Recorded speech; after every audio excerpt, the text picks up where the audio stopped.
kaka hola mar Hustler Fund kachiel kod ndiko jong'ad bura kaka nosingi gi tend Kenya Kwanza.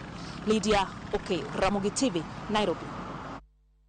Riwruok mar jotim ohala kod keto mwandu through ka KNCCI koro keto winjruok kod johala mawuok e piny mar Turkey kama pinje ariyogo biro jiwo ohala ma itudo kod limbe, pur kod nyayo teko mar stima.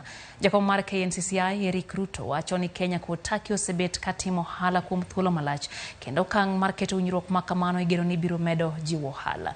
Joket mwandu mawuok Turkey bende koro singo ni gibiro tiyo kod thuolo ma kamano e jiwo ohala kod piny mar Kenya. We are looking here is to see how the Kenyan companies can be able to work together with the Turkish companies in terms of trading, in terms of attracting investments, in terms of bringing Turkish technology to Kenya.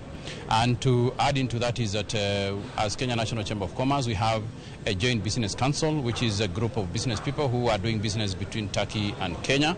And out of that, we are looking at the policies, we are looking at opportunities, and we are looking at how we need to attract investment to Kenya. Expecting that the Kenyan investors and the Turkish investors, they will showcase each other the needs and the opportunity, and our job here is to provide the linkage between the two so that they can close the investment deals which will take care of the investment opportunities available in this country. We've basically agreed that we are going to increase the volume of trade and also of investment.